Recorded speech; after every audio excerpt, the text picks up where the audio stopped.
Good evening and welcome to Reach for the Stars Algebra 1 EOC Practice Test, questions 45 to 65.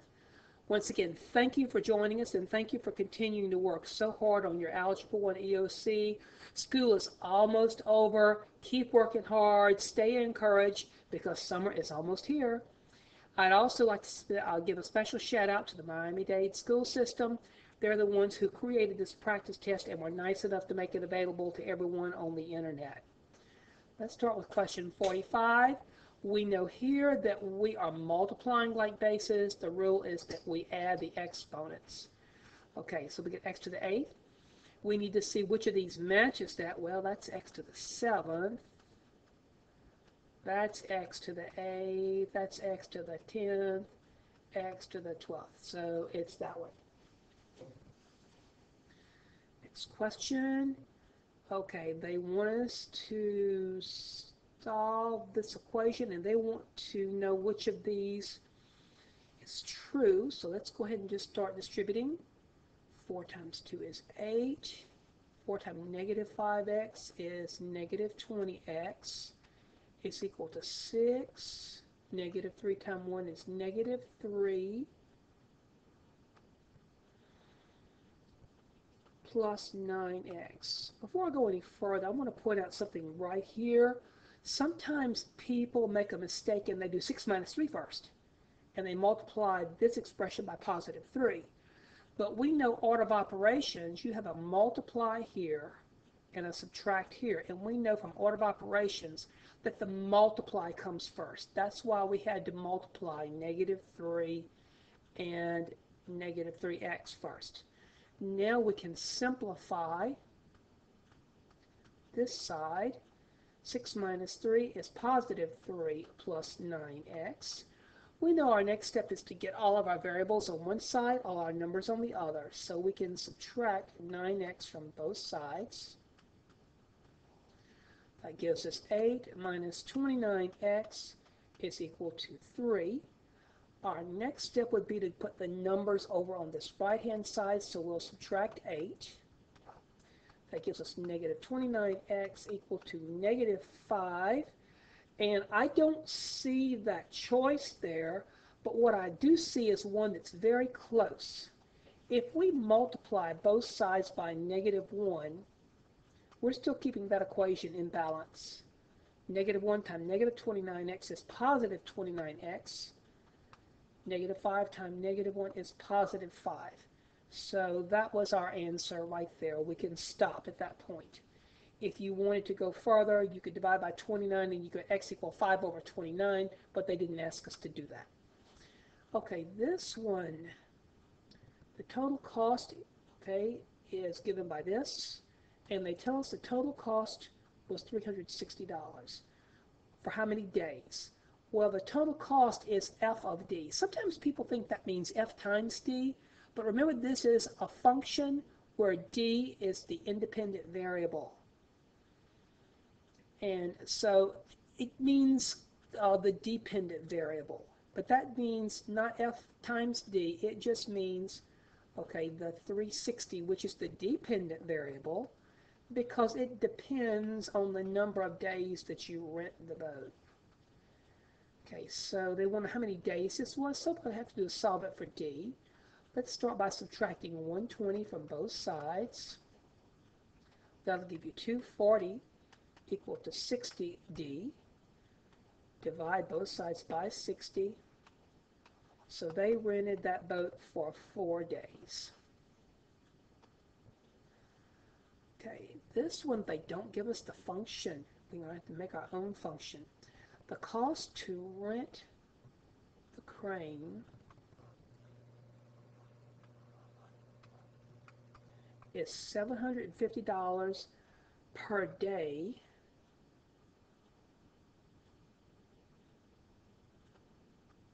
plus $250 per hour of use. Okay, and they want the maximum number of hours the crane can be used each day if the rental cost is not to exceed $2,500 per day.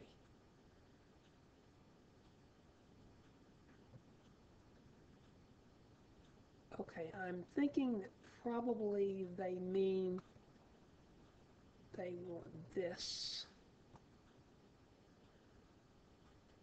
Okay, and so they just want to know the number of hours because we're only renting it one day. So that's going to be 2,500 equals 750 plus 250H. Subtract 750.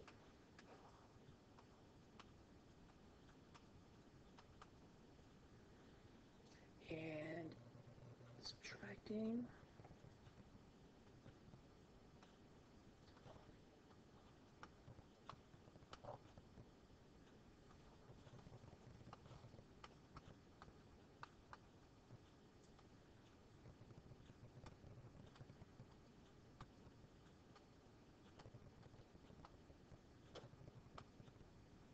And the answer would be 7.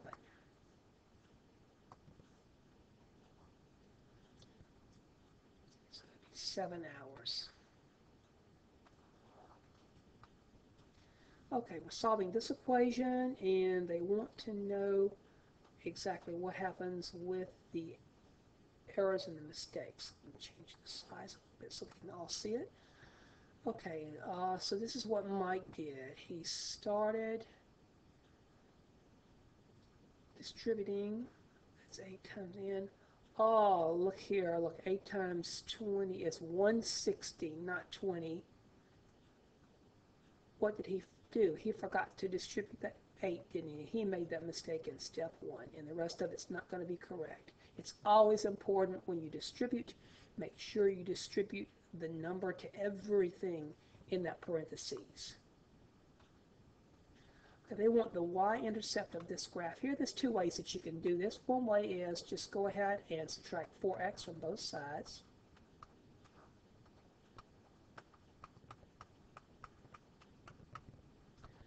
Divide by 2.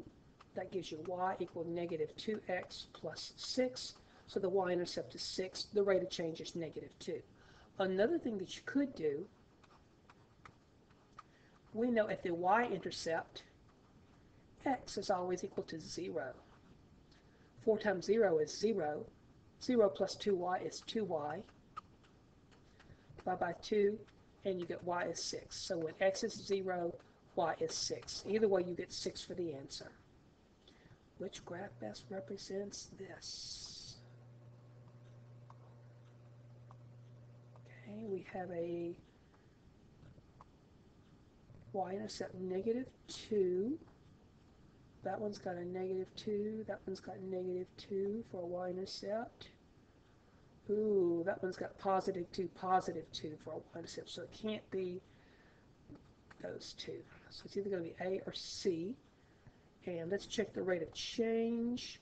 Oh, it's positive. Then we know the line is increasing. It's got to be A. And just double checking, we have a rise of 2, a run of 1, a rise of 2, a run of 1. That means the slope is 2 and it's supposed to be 2.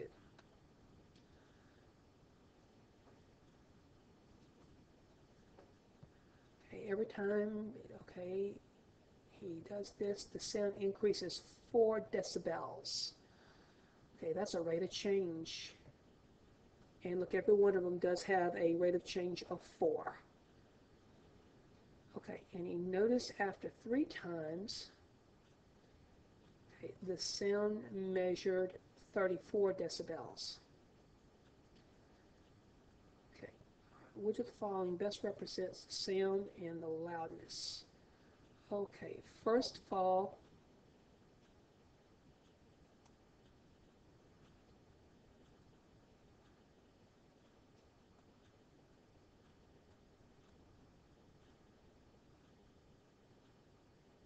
tapped it 3 times, the sound measures 34 decibels.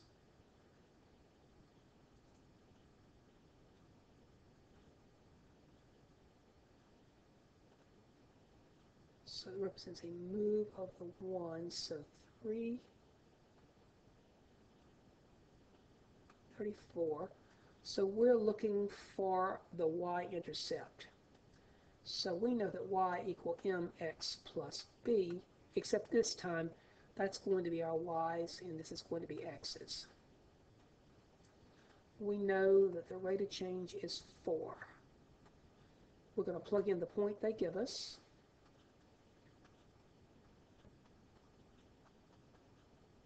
So that's 34 is equal to 12 plus b. Subtract 12, and we get 22 is equal to b. So that is the answer there. And just to check, okay, he taps it 3 times, plus 22. 4 times 3 is 12, plus 22. That does give you 34. This one.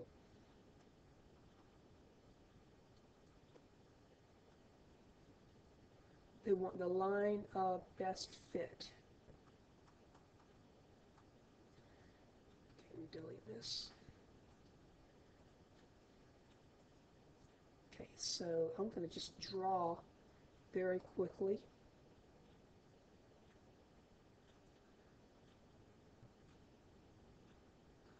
Graph. And I'm only going to do first quadrant since everything is positive. I'm going to count the hours. Remember, when you're doing a chart, your independent variable, what we normally call x, is in the first column. The dependent variable is in the second column, because the cost of renting the bike will depend on the number of hours. So let's see, I'm going to go grab these. Let's see.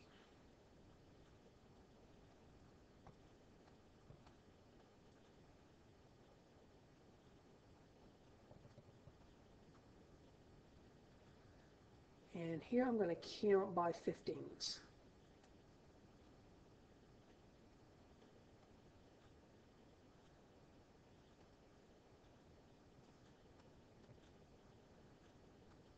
So 2:15, 5:30, 8:45. Okay, and if we connect those, that makes an absolutely perfect straight line, which is good. We can check here. Between each of these intervals, it's increasing 15. Here it's increasing 3. That lets us know that the rise is 15. For every 15 it goes up, this goes over 3. So the rise is 15, the run is 3. So the rate of change is 5. So just looking at those two answers, it's either going to be this one or this one. The next thing we need to do is to find the y-intercept, where the y-intercept would be here. We need to do y equal mx plus b. We just found out the rate of change is 5. They're charging $5 an hour to rent those bikes. We choose one pair of independent dependents. So we're going to plug in 2 and 15. So 5 times 2 is 10. So B is 5. So the answer is C. They may ask you a question like this. They may ask you to interpret these in the context of this problem. This 5 means, first of all, that's the y-intercept. So before you even take the bike out of the shop, you have to pay them $5 just to rent it. And then once you have the bike, they're going to charge you $5 more per hour. So that's what that one means. Okay, they want us to distribute this. We know that when there is nothing in front of the parentheses, we can just drop them. So that's 4x squared minus 2x plus 8. Now here there is a minus, so we have to take the opposite. So that would be negative x squared minus 3x plus 2. And now we can combine like terms. Positive 4x squared and negative x squared is 3x squared. Well, they've all got that, so that doesn't help us much. Okay, Negative 2x and negative 3x is negative 5x. Oh, look, the answer is going to be that one or that one. And then 8 plus 2 is 10. So that is our answer, and that is D.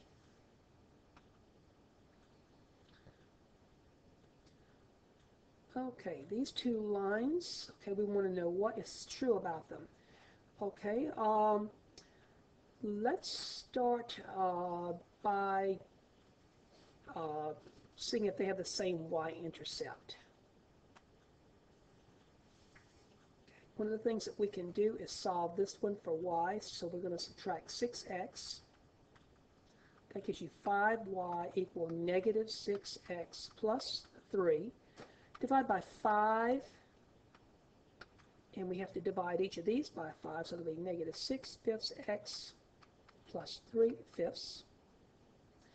Let's solve this one for y, so we would subtract 5x.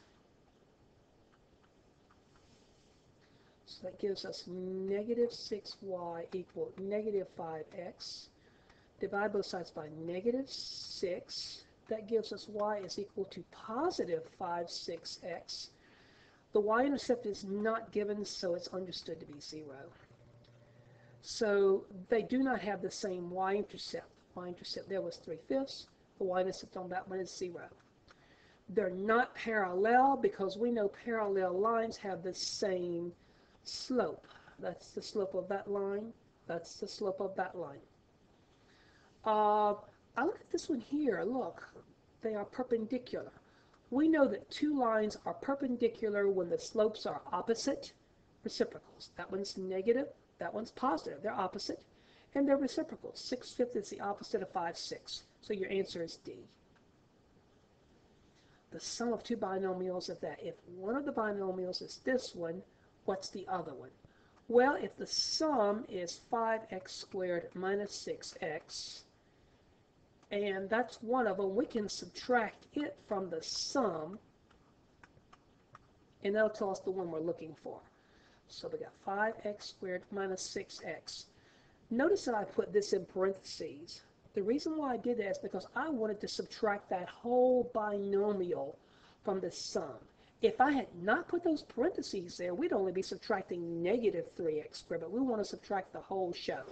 So that's going to be negative 3x squared plus 2x.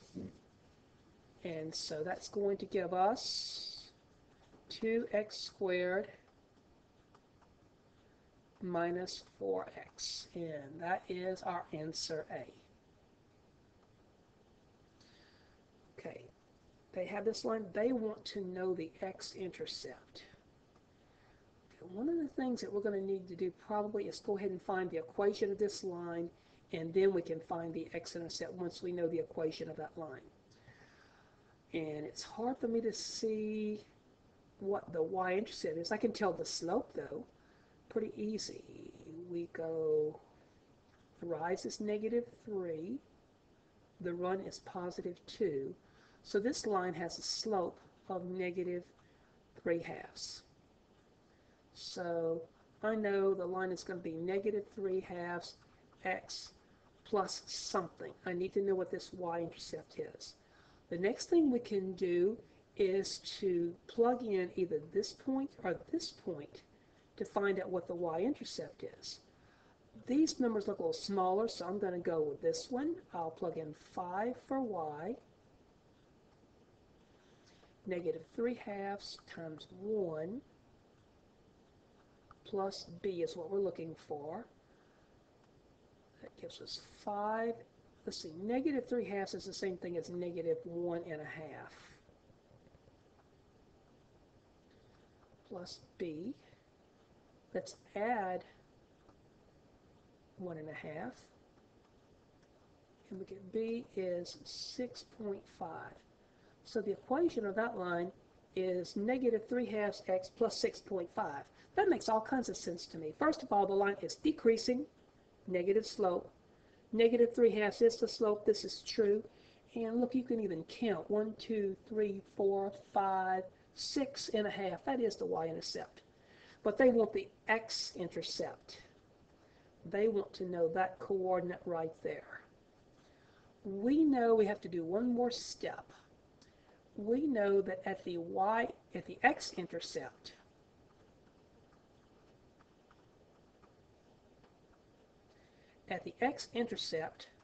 y is always 0. We want to know this number here. So we're going to plug in 0 for y, and we're going to solve this one.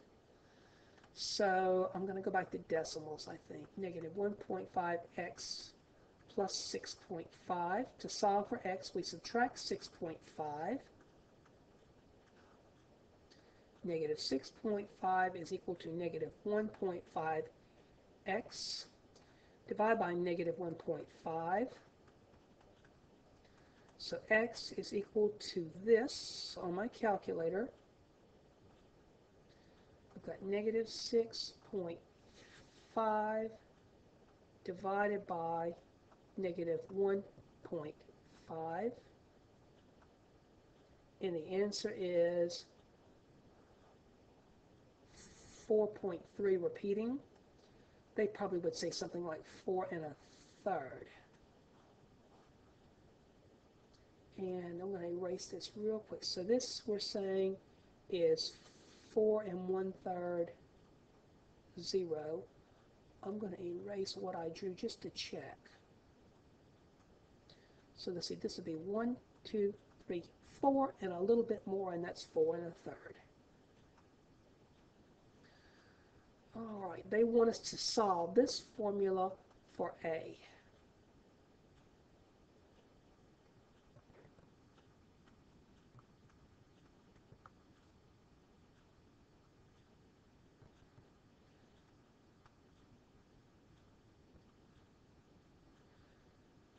First of all, I noticed that we're looking for A. I noticed that UT is connected by addition. That'll be easy to move away from A just by subtraction,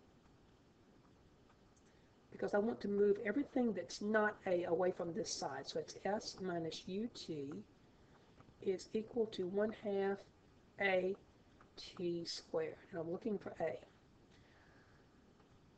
It'll be easy to get rid of the 1/2 because that's multiply. I can multiply both sides by 2.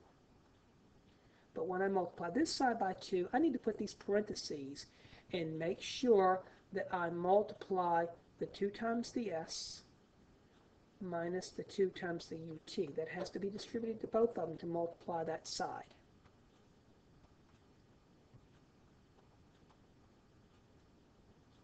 The final step is going to be to divide both sides by t squared.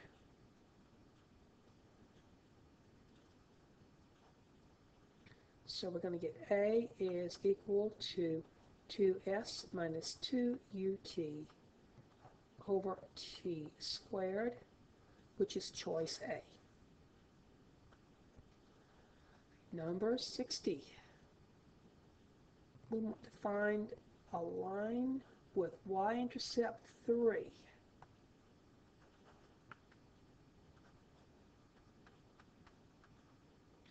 It's perpendicular to this line. Well, let's go ahead and find the slope. That line is y is equal to 2/3 x minus 4/3. We know that if two lines are perpendicular, the slopes are opposite reciprocals, so the slope of the line that we're looking for has negative 3/2. That's the opposite reciprocal of 2/3. Okay, and they've already told us that the y-intercept, they want that to be 3. I noticed, though, that it looks like they've started putting this in standard form. They don't have any fractions in their answer. So what we're going to do is we're going to get rid of our fraction by multiplying both sides by 2. So it gives you 2y, and let's distribute this. If you do 2 there, 2 over 1 times negative 3 over 2, the 2's cancel, and you have negative 3x. And then you have 2 times 3 is 6. And at first glance, I don't see this, but look, they just changed the order. That still is negative 3x plus 6. So A is the answer. They may ask you to put this in standard form on the EOC. Standard form means the x's and the y's are on one side, the numbers on the other, and you don't have any fractions. So let's add 3x to both sides. If they wanted standard form, this would be your answer. Standard form, remember, is ax plus by equals c, where a, b, and c are integers.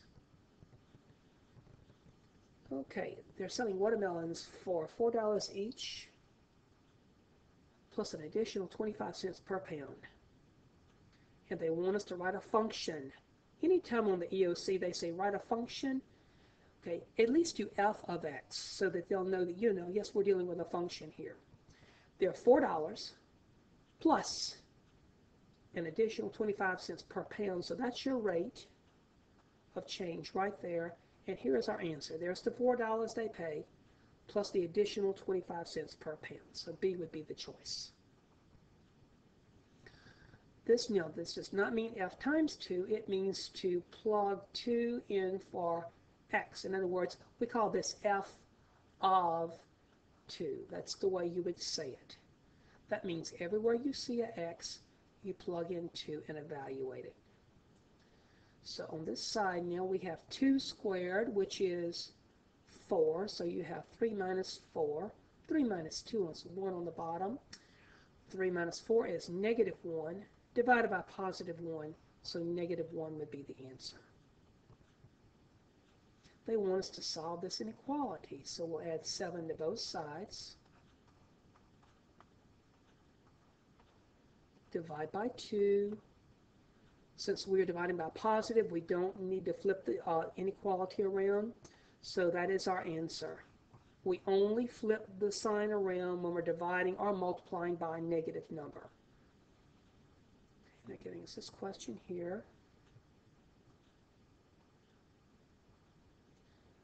Okay, all right, they want to know the slope of the line between the balloon and the point where it was tied. Well, that's just rise over run. I don't see that answer choice, so we need to reduce. 5 goes into 30 6 times. 5 goes into 55 11 times. So A would be the answer, 6/11. Our last question for homework tonight. Time, okay, it takes 40 minutes to fill the tank at a rate of 3 gallons per minute. Okay, how many minutes will it take to fill at 4 gallons per minute? Okay, all right. First of all, if you think about this for a second, okay, if the rate is increasing, it's going to take less time. Automatically, we know the answer cannot be 50 or 53 because they're increasing the rate that it's filling, so it's either going to be this one or this one. Sometimes that's useful to do on the EOC. Eliminate the things that you know cannot be the possibilities.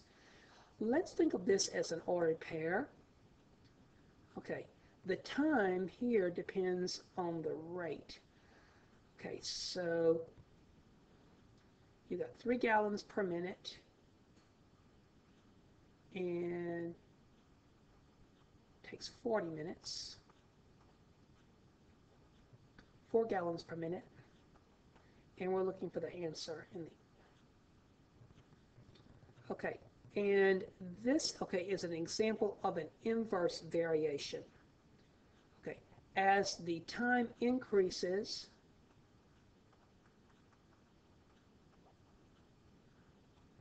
okay, or as the rate increases,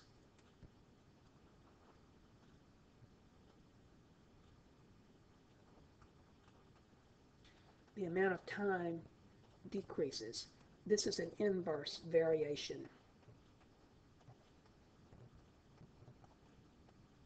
Now, if you recall, a direct variation was y equal to k times x. An inverse variation is y equal to k divided by x.